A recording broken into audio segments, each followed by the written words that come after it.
Saludos cordiales desde la Huasteca Potosina. Andamos en la pizca de ciruelas. Ciruelas.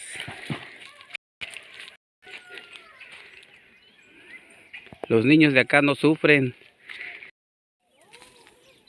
Saludos cordiales desde la Huasteca Potosina. El día de hoy nos vinimos a cosechar ciruelas. Miren nomás qué chulada.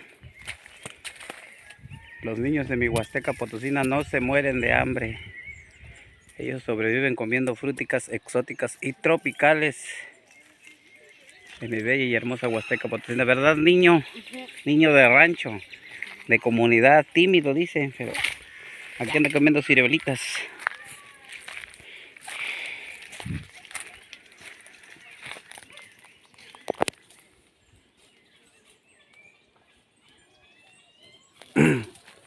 Para el atole, para el cachún.